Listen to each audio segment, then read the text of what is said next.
I'm so happy about Huldah Momanyi and her win in Minnesota.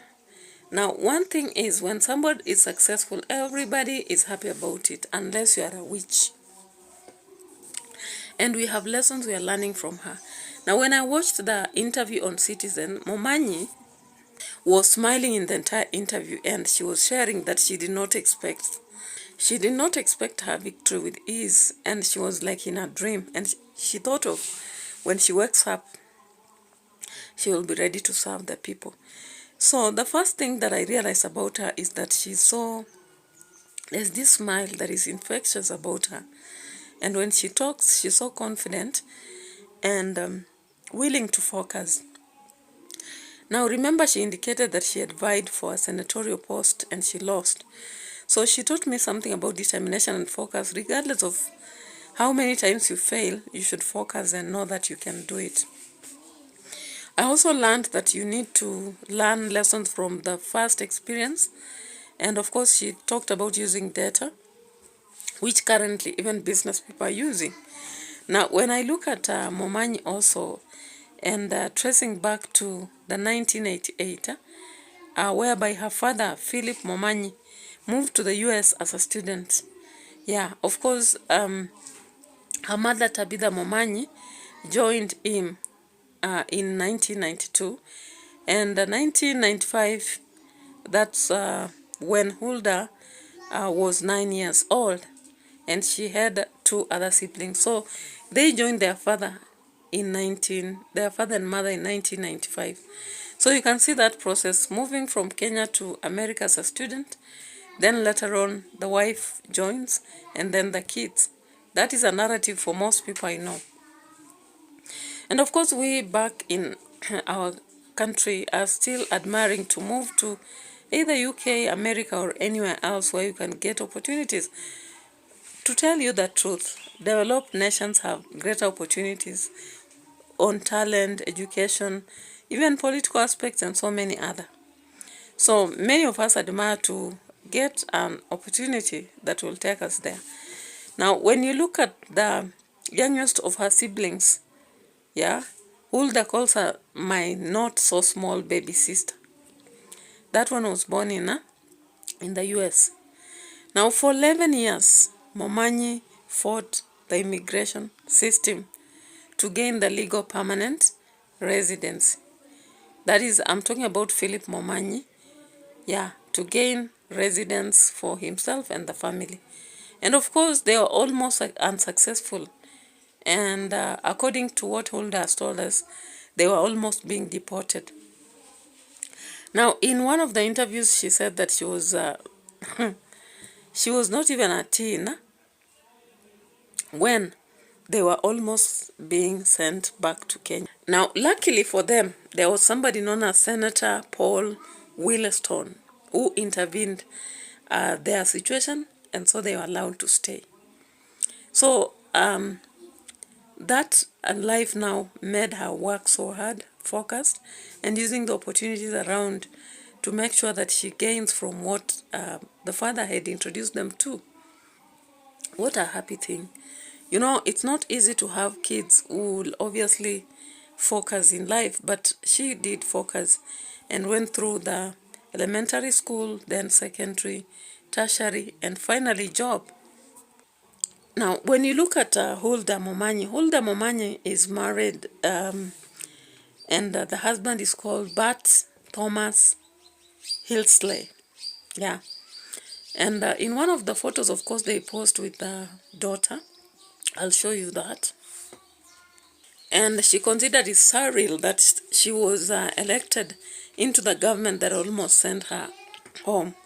Yeah. Just 48 hours into being sent away, then the senator intervened. Yeah. So she has spent all her life in America, but her roots are back in Kenya, of course.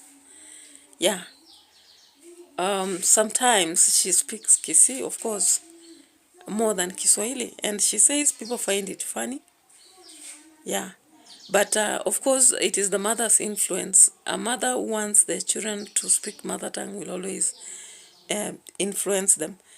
So the mother, having grown in a Kisii household, and of course mothers have more time with their children,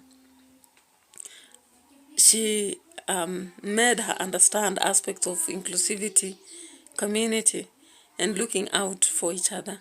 Now that's what policies we have seen. She has said she's committed and she's endeavoring to serve her society, focusing on security, housing aspects, and ensuring that the the immigrants who do not have information about what opportunities are there and what information is not there in America can use to better their situation. Remember, Huldah is a second born, in the family, and she has embraced the role of peacemaking, or rather making peace, because the strict home in which they grew, and their mother, of course, insisted on that, according to her. Now, when you look at her as an adult, and with that infectious smile, and with the focus and what she shared, you realize that she's a sort of person everybody would want for a leader. Yeah. So, remember, if you go back to Kisii, her grandfather was a chief. Now, all of you know what it means by someone was a chief. Momanyi, her name Huldah, comes from the mother to that grandfather. So she takes herself as a mother of a chief. In an African way, when you are called a certain name, of course, you take over everything. So as a mother of a chief, she decided to be a leader in America.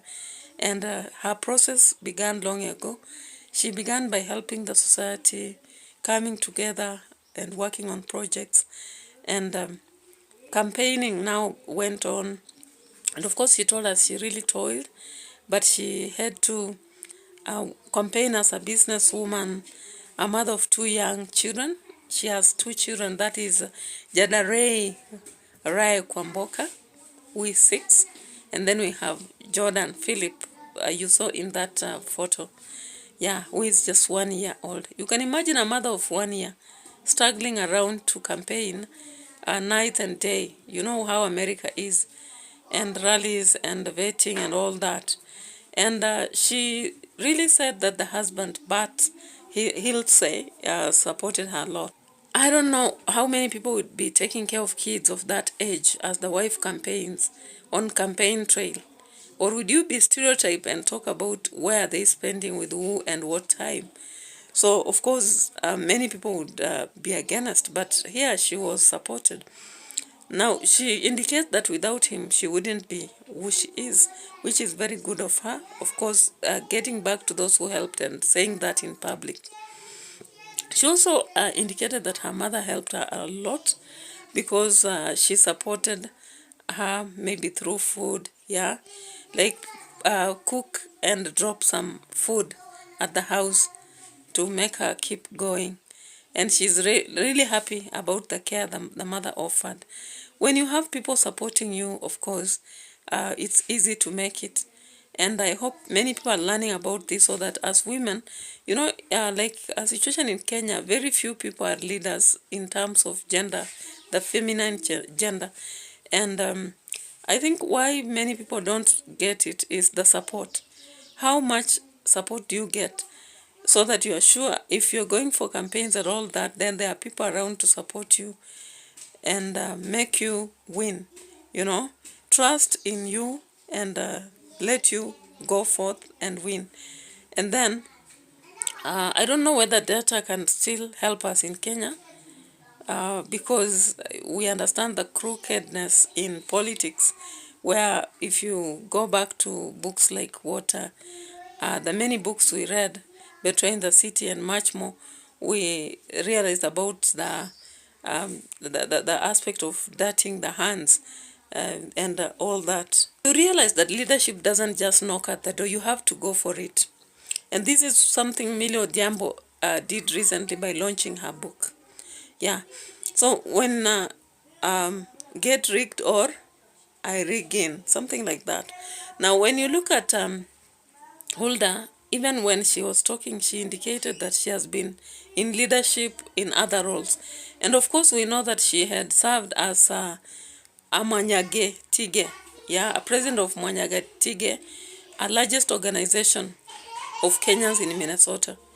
Yeah, and when she was serving, she emphasized on diversity and inclusion as she was representing others.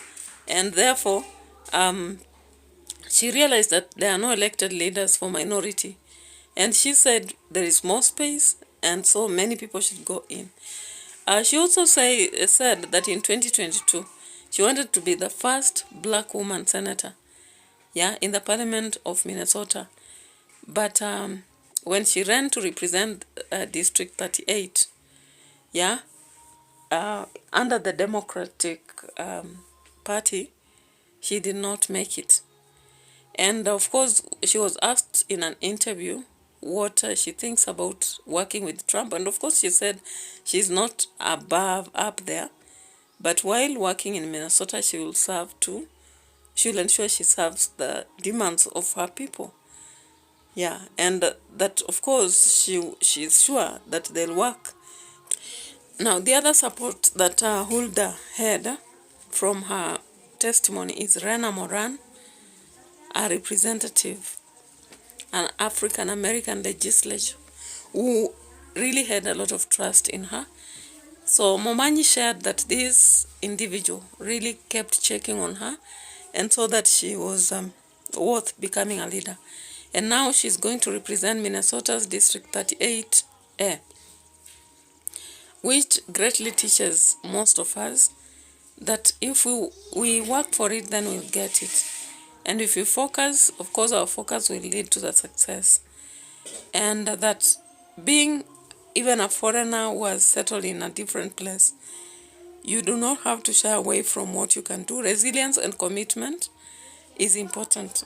That is a very great spice, or rather menu, that can serve and give you a voice in any place you are. As we end this video, the focus of Huldah is on affordable housing, as I told you earlier, high quality education and safe neighborhoods, healthcare too being